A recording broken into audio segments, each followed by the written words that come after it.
ሰውን ወደ ክርስቶስ ነው መውሰድ ያለባችሁ። ወደ መጠጥ አትውሰዱ። ሰው አንዳንድ እንበል እያላችሁ አትውሰዱ። አንዳንድ እያላችሁ ነው በዚያው ጠፍታችሁ የምትቀሩ። ክርስቶስ ሲፈርድ ስለማናየው በክርስቶስ ዳኝነት ፊት ቆመን እዚህ እንቀልዳለን።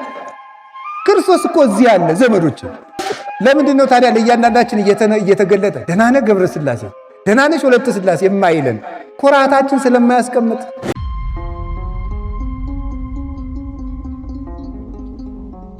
ዛሬ የቅዱስ ሚካኤል በዓል ዕለት የተሰበሰብነው ዘመዶቼ ቅዱስ ሚካኤል እጃችን ስቦ ከክርስቶስ እንዲያደርሰን። ዓላማው ይሄ ነው። የጽድቅ መስፈርት ለማሟላት አይደለም። መንግሥተ ሰማያት ለምትባል ሀገር ወረፋ ለመያዝ አይደለም። ለመመዝገብ አይደለም። መስፈርት ለማሟላት አይደለም። የመጣ ነው ክርስቶስን ለማግኘት። እስኪ በሉ ንገሩኝ እንጂ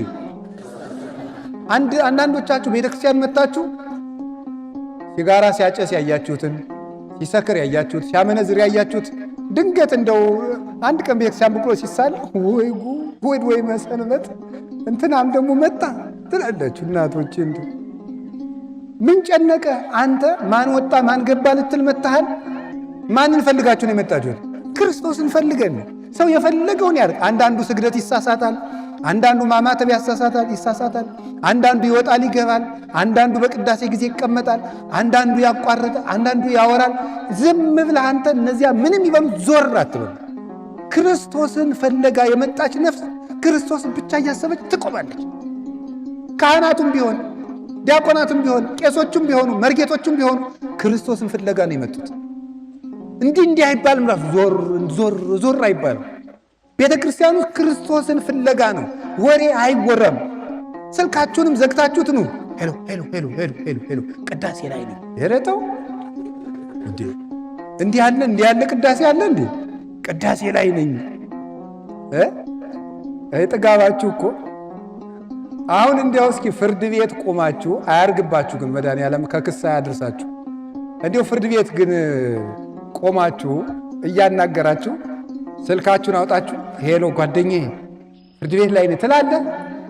በፖሊስ ጆሮህን ብሎ እንደሚያሳስር ስለምታውቅ እዚያማ እውነት ነው ክቡር ፍርድ ቤት፣ እውነት ነው ክቡር ፍርድ ቤት፣ እውነት ነው ክቡር ፍርድ ቤት ነው የምትል እዚያማ ማለት ነው።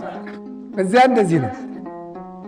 እኛ እዚህ ግን ክርስቶስ ሲፈርድ ስለማናየው በክርስቶስ ዳኝነት ፊት ቆመን እዚህ እንቀልዳለን።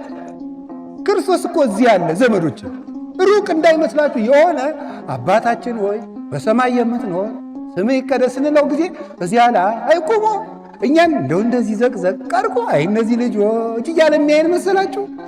እዚህ እኮ ነው ያለው መድኃኔዓለም እኛ ጋር ነው ያለው። እውነቴን ነው የምነግራችሁ።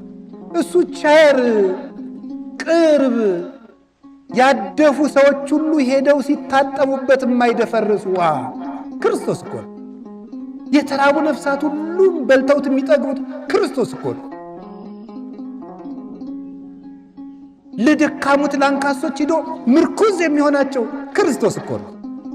ምርኩዛቸው አይምሮ ለሌላቸው ዕውቀት የሚሆናቸው ክርስቶስ እኮ ነው።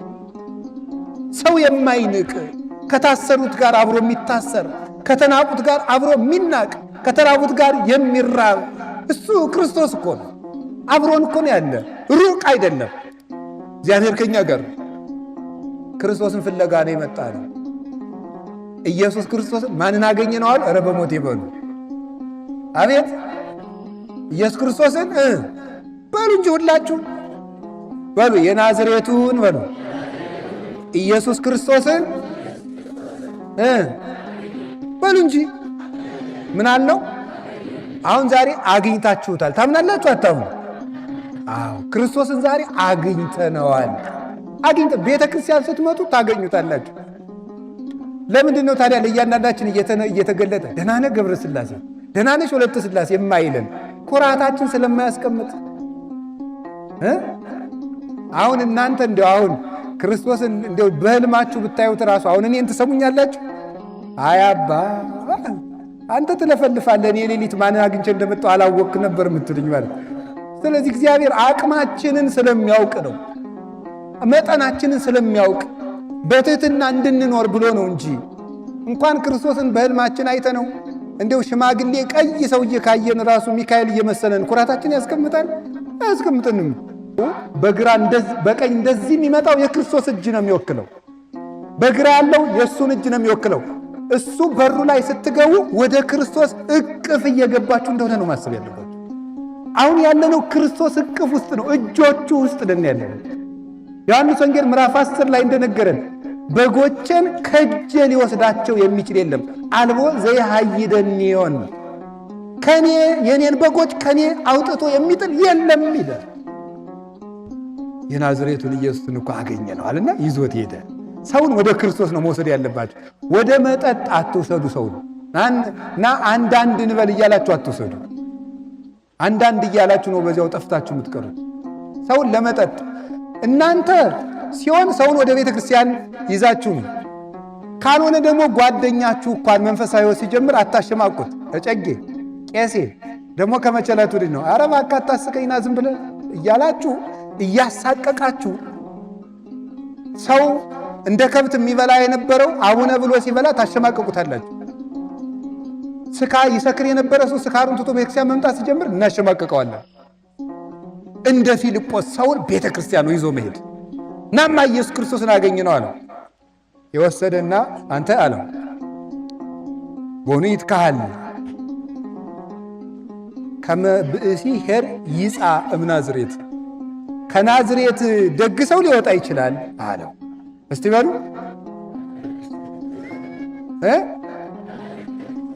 ከናዝሬት ደግ ሰው ሊወጣ ይችላል አለው። መተኸይ አለ ናትራይ። እስቲ መተኸይ በሉ። አገሪቱ የድሃ መንደር ስለሆነች ትልቅ ሰው አይወጣባትም ተብሎ ተደምድማ ነው ምስኪኒቱ። አሁን እናንተስ እንደዚህ አትሉ? ደግሞ የዚህ ሀገር ሰው ጥሩ ሰው አለ አትሉ? በአማርኛ ላምጣው አትሉም? አገር አይታችሁ ሰው አትነቁም? የተወለደበትን ሰውን ጎጃም ነው ጎንደር ነው ሸዋ ነው አትሉትም? ትላላችሁ። እንደ ናትናኤል ማለት ከናዝሬት ደግሞ ደግ ሰው ይወጣል እንዴ? የኛ ሀገር ነው እንጂ ብሎ ማለት አያችሁ። የኔ ሀገር ነው ጀግና፣ የኔ ሀገር ነው ጥሩ፣ የኔ ሀገር ነው አዋቂ፣ የኔ ሀገር ነው ለጋስ አይባልም። ሰው የእግዚአብሔር ሰው ነው። እስቲ የእግዚአብሔር ሰው በሉ ንገሩኝ እንጂ። የኛ የክርስቲያኖች ሀገራችን በሰማይ ነው።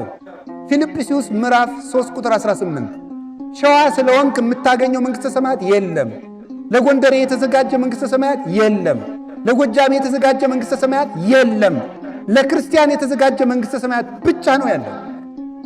የእግዚአብሔር ቤተሰቦች ሀገራችን ኢትዮጵያን እንደ ኢትዮጵያነቷ ብናቆያት አንድ ሆነን ብናስብ እንድናለን። እንዲህ ግን ብንቆራረጥ ግን ተቆራርጠን እንወድቃለን። እንዲሁ በሞት አሁን እኮ የቀረን የቤት ቁጥር ዘረኝነት ነው። የጎጡማ ሞልቶ ፈሷል። የቀረን ይሄ ነው። ልንገራችሁ ክርስቲያኖች፣ ክርስቲያን ሆኖ ዘረኛ ከሚሆን ሰው ከሃዲ ሰው ይሻላል። ይሄ በጣም ከፍተኛ የሆነ ኃጢአት ነው። እኛውን ኃጢአት የሚመስለን ወይ ነፍስ መግደል ብቻ ነው ወይ ስርቆት ብቻ ነው። ዘረኝነት ግን የክርስቶስን አካሉን እየቆራረጡ የተለያየ ቦታ የማስቀመጥ ያህል ነው። ታውቃላችሁ? እስቲ አንድን ሰውዬ ወዳለሁ እያላችሁ ቀኝ እጁን ቁረጡና ሌላ ቦታ አስቀምጡት። ግራ እጁን ቁረጡና ሌላ ቦታ አስቀምጡት።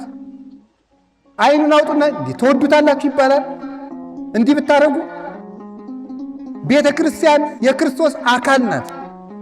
የዚህ ሀገር ተወላጅ ስንል ማንን የምንቆራርጠው? የክርስቶስን አካል ነው። ከዚህ በላይ አይሁድስ አንድ ቀን ነው የሰቀሉት። እኛ ስንት ቀን ነው ክርስቶስን እየከፋፈል ነው ያለው? አይሁድ አንድ ቀን ብቻ ነው የሰቀሉት። እኛም ክርስቶስን እየሰቀልን ነው በመለያየት በክፋት። ይሄ ልቡናችን ካልነጻ እግዚአብሔር አይዘበትበትም። ከናዝሬት ደግ ሰው ይወጣል እንዲሁ ከቃሉ ጋር ናቸው። እግዚአብሔር ሁላችን ጋር ይሁን። ትዕቢታችን ይጥለናል። እውነቴን ልንገራችሁ፣ እኛ ጻድቃን፣ እኛ ኢትዮጵያውያን፣ እኛ ቅዱሳን፣ እኛ እንደዚህ ባል እኛ የለም። የሚያድነን የክርስቶስ መንገድ ነው። ኋላ ምን አለው? ና መጥተህ እያለው። ይሄ ሊቃውንት ምን ብለው ይተረጉማሉ? ፊልጶስ እንደው ለጋ ክርስቲያን ነው የሚመስል ይላሉ። ዓይንህን አፍጥጠ ክርስቶስን አሰድበ ቤት ግን እንዴት ነው ታዲያ? መናፍቃን ካጋጠሟችሁ ገና አልበሰልክ አይደል? ናንድ ኦርቶዶክሱን ትሉታላችሁ። እንዴት ሆኖ ሲል መተህ ይበሉ። አዎ ምን ይላሉ ሊቃውንት? ምን ይላሉ? ፊልጶስ ማስረዳት ቢያቅተው ምን አላለ? እስኪ መተህ ይበሉ። ማርያም ታማልዳለች ብላችሁ ትናገራላችኋል። እንዴት ሆኖ መልሱ እናንተ ንገሩኝ እንጂ። አዎ ቅዱስ ሚካኤል ያማልዳል። እንዴት ሆኖ ሲላችሁ መልሳችሁ ምንድን ነው? መተህ ና እስቲ እዚህ ቅዱስ ሚካኤል ድርሳኑ እንድገምና አለማማለዱ ነው። አንተ ሞኝ ብትሉት ይመጣል። አሁን ተክለ ሃይማኖት ያማልዳሉ፣ ጊዮርጊስ ያማልዳል። አዎ እንዴት ሆኖ ሁላችሁ አንድ ጊዜ በሉ መተህ እመቤቴን እኔ ራሴ ያሳያችሁ የለ ማለት እኔ አቡነ ተክለ ሃይማኖት ያደረጉልኝም ብነግራችሁ፣ ቅዱስ ጊዮርጊስ ያደረገልኝ ብነግራችሁ፣ እግዚአብሔር በፊቴ ቆሞ በሚፈርድብኝ በእግዚአብሔር ፊት ነው የምናገረው። ቅዱስ መርቆሬዎስ ያደረገልኝን፣ ቅዱስ ቂርቆስ ያደረገልኝን፣ አቡነ ገብረ መንፈስ ቅዱስ ያደረጉልኝ በትክክል ነው። ቅድስት አርሴማ ያደረገችልኝን መታችሁ እዩ። እናንተ ሞክሩት። መታይ ክርስትና የተፈተነ ነው በእውነት ማለት ነው።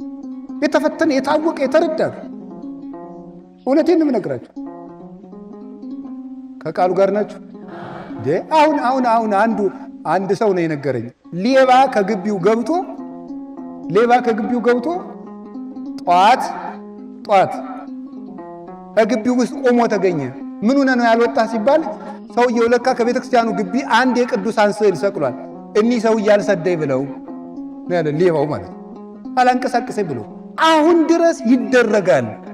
ሁላችን ተፈውሰናል በቅዱሳን ጸበል። እኔ ራሴ እግሬን እጄን እያመመኝ ያየሁትን ነው። እኔ ታዲያ ምን ፈልጌ ነው እዚህ ውስጥ ተክለ ሃይማኖት ገብረ መንፈስ ሚካኤል ምልን ምን ብዬ ነው እንዴው? ሌላው ቢቀር እንጀራ ቸግሮኝ ነው እንዴ? ምን ብለን ነው ታዲያ እኛ ምን እዚህ ውስጥ እኔ ዓመት እስከ ዓመት ድንግል ማርያም እያልኩ የምሰብከው ምን ቸግሮን ነው? እኛ እንጀራ ቸግሮን ነው? እናንተ የምትበሉትን እንጀራ እኛ ጽፈን ደጉሰን ተናግረን አውርተን መብላት አቅቶን እናንተ እንኳን አውርታችሁ እየበላችሁ አለ። ምን ሆነን ነው እዚህ ውስጥ ታዲያ የምንኖረው? እዚች ቤተክርስቲያን ውስጥ የምንኖርበት ምክንያት በእርግጥ እኔ እንደ መረጃ የቤተክርስቲያንን ዕውቀት ስለሸመደድን ሳይሆን እግዚአብሔር ስላደረገልን። መተህ በሉ ንገሩኝ። ስለዚህ በዚህ በየቲክቶኩ በየፌስቡኩ አትዳረቁ ከነሱ ጋር። ኦርቶዶክሲ ቴዎሎጂ የሚባለው ፕራክቲካል ቴዎሎጂ ነው። የኦርቶዶክስ አስተምህሮ የህይወት ትምህርት ነው። ኑረው የሚያገኙት ነው። እዚህ አንድ ጥቅስ እየሸመደድክ አትሩት። የታይዋ እግዚአብሔር የሚገኘው በመኖር ነው። አንዲት ጥቅስ ማርያም ታማልዳለች። ሞኝ እንኳን ማርያም እኔ ያማልዳለሁ። ምን ማለት ነው? አንድ ክርስቲያን ያማልዳል። ታውቃላችሁ? አንድ ክርስቲያን ለባልንጀራው ቢጸልይ ያማልዳል አያማልድም? አንድ ምእመን ማለት ወንድም ሆነ ሴትም ሆነ እኔ ብቻ አይደለሁም እኮ አንድ ክርስቲያን ለባልንጀራው እግዚአብሔርን ቢለምን ከእግዚአብሔር ያማልደዋል። የቅዱሳን ፍጹም ነው፣ ነውር የለበትም። የኛ ግን ኃጢአት የተቀላቀለበት ነው። ለባልንጀራችን ብንጸልይ ከነ ነውራችን፣ ከነ ድክመታችን፣ ከነ ክፋታችን፣ ከነ ርኩሰታችን ነው እኛ ብንጸልይ። ድንግል ማርያም ግን ንጹሕ አእምሮዋን ይዛ ነው የምትጸልይ። ማንም ሰው ለባልንጀራው የሚጸልይ ባልንጀራውን ከስህተት የሚመልስ ቢኖር እሱ የእግዚአብሔርን ድነት ገንዘብ ያደርጋል ተብሎ አንደኛ ያዕቆብ መልእክት ምዕራፍ 5 ላይ ተጽፎልናል። ለባልንጀራችን ሁላችንም መጸለይ እንችላለን። አይገርማችሁም? መተህ ይበሉ። ልክ ምን አላችሁ? መተህ በቃ እኔ ወንድሜ አርሴማ ምን አድርጋለህ ነው ቢል መተህ። እኔም አንዳንድ ሰው ሰምታችሁ አታውቁም? የተሰማኝን ደስታ ልነግርህ አልችልም የሚል ሰው ሰምታችሁ ታውቃላችሁ? አዎ እንደዚያ ነው። እኔ ልነግርህ አልችልም። መተህ ዝም ብለህ ተማር። መተህ በተግባር ተመልከት እግዚአብሔርን። ኤልሳ የድሃይቱን ቤት ሲሞላላት፣ ልጇን ሲያስነሳላት፣ ኤልያስ የሞተ ሲያስነሳ፣ ባዶ ማድጋ ሲሞላ መተህ ይልቅ ተመልከት። መተህ ጳውሎስ እንኳን በአካሉ በጨርቁ ጫፍ ሙት ሲያነሳ ና መተህ። እንኳን በጨርቅ ጴጥሮስ በጥላው በረጅሙ ጥላ ሙት ሲያነሳ መተይ